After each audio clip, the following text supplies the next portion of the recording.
اور ایک صاحب کہہ رہے تھے جی یہ کیا معاملہ ہے کہ جمعے کو بندہ مر گیا یا فلانا ہو گیا تو اس سے حساب کتاب نہیں ہوگا، اتنے اتنے بڑے جرم لوگوں نے کتنے اتنے پاپ، اور جمعے کو مر گیا تو بخشا جائے گا۔ تو میں نے کہا جرموں کا بھی اسے حساب اللہ لے لے گا،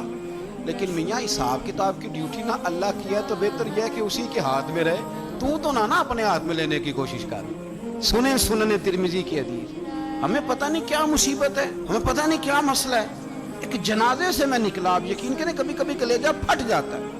میں ایک جنازے سے نکلا تو میرے ساتھ ایک بندہ جنازہ پڑھ کے نکلا تو کہنے لگا جی پیر صاحب دیکھیں آج کتنی دنیا آئی ہے، حالانکہ جو بندہ اس طرح کا تھا، اس طرح کا تھا، اس طرح کا تھا۔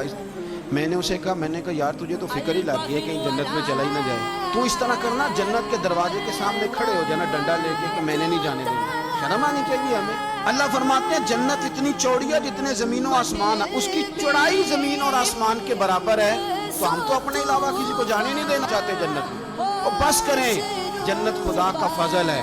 اور اللہ فرماتے ہیں میرا فضل میں جسے چاہتا ہوں عطا کرتا ہوں۔ یہ سنن ترمذی کی حدیث، اور اس کے راوی حضرت عبداللہ ابن عمر رضی اللہ تعالیٰ عنہ، نبی پاک علیہ السلام نے فرمایا جو مسلمان جمعے کے دن یا جمعے کی رات کو فوت ہو اس کو اللہ تعالیٰ قبر کی آزمائش سے محفوظ رکھتا ہے۔ جو جمعے کی رات فوت ہو جائے یا جمعے والے، یعنی جمعے رات اور جمعے کی درمیانی رات چلا جائے یا جمعے والے، تو اللہ اسے عذاب قبر سے، تو میرے عزیز جو بندہ شہید ہو اس سے عذاب قبر نہیں ہوتا، جو آدمی جمعے کے دن یا جمعے کی رات چلا جائے اسے بھی عذاب قبر نہیں ہوتا۔ اور میرے رسول کریم صلی اللہ تعالیٰ علیہ وسلم نے فرمایا جو بندہ ایک دن اور ایک رات، یہ حدیث صحیح مسلم میں، سنن ترمذی میں، مصنف عبدالرزاق میں موجود ہے، ایک دن اور ایک رات اللہ کی رضا کے لیے اسلامی سرحد پہ پہرا دے۔ میں اور آپ سوئے ہوئے ہیں، لیکن وہ لوگ جو فوجی بارڈروں پہ کھڑے ہیں، دیکھو مدینے والے محبوب کس کس پہ کرم فرمایا۔ ساری عمر نہیں، 24-25 سال کی سروس نہیں، فرمایا ایک دن اور ایک رات اللہ کی رضا کے لیے جو اسلامی سرحد پر پہرا دے، مسلمانوں کو کافروں سے بچائے، رب اسے عذاب قبر نہیں دے گا، اسے اللہ تعالیٰ اپنے فضل سے معاف فرما دے گا۔ ایک رات اور ایک،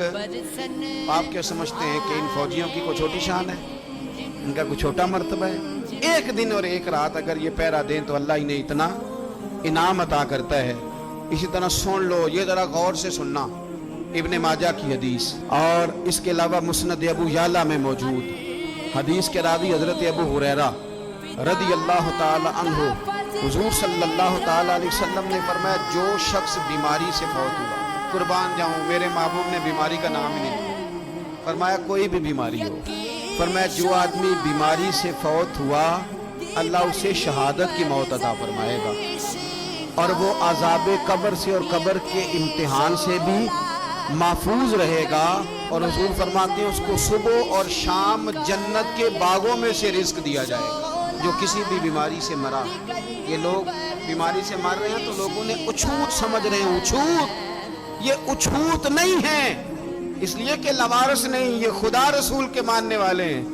تم انہیں اچھوت کہہ رہے ہو، اور مدینے والے رسول انہیں شہید فرما رہے ہیں۔ حضور نے فرمایا جو بیماری سے مرے شہید ہے، وہ قبر کے عذاب سے محفوظ رہے گا اور جنت کے باغوں میں سے اللہ رزق دے گا۔ لوگ کہتے ہیں دیکھو جی بڑا تانگ ہو کے دنیا سے گیا ہے، تو اس بندے کو بھی عذاب قبر نہیں ہوتا۔ اسی طرح جو بندہ سورہ ملک پڑھتا ہے، سنن ترمذی میں حضرت ابن عباس سے روایت ہے، حضور صلی اللہ علیہ وسلم کے ایک صحابی نے ایک جگہ خیمہ لگایا تو وہاں سورہ ملک پڑھنے کی آواز آتی، کوئی بندہ پڑھنے والا نظر نہیں آتا تھا۔ جب حضور کی بارگاہ میں عرض کیا تو فرمایا وہاں قبر تھی، اور قبر کے اندر بیٹھ کے میرا صحابی سورہ ملک کی تلاوت کر رہا۔ اگر ہمیں خسرہ نمبر یاد ہو جاتا ہے نا اپنی جگہ کا، اور ہمیں پتہ ہوتا ہے کہ میرے والا حصہ کتنے کروڑ کا ہے، اگر ساری کہانیاں ہمیں یاد ہوتی ہیں تو سورہ ملک بھی ہمیں یاد ہو سکتی ہے۔ موبائل پہ اس کو ریکارڈ کر لیں، پھر اس کو سنیں کبھی بھی سورہ ملک میں۔ اور ہمارے سلسلہ عالیہ میں تو سورہ ملک وظیفہ ہے، ہمارے الوظیفۃ الکریمہ میں اعلیٰ حضرت نے لکھا ہے کہ رات کو سورہ ملک اور سورہ یاسین کے بغیر سونا نہیں۔ سورہ ملک اتنی شاندار صورت ہے کہ نبی پاک صلی اللہ علیہ وسلم نے فرمایا یہ قیامت کے دن اللہ کی بارگاہ میں ناز سے جگائے اور کہے کہ اے اللہ یہاں تو میرے پڑھنے والے کو جنت عطا فرما، یا مجھے قرآن پاک سے علیحدہ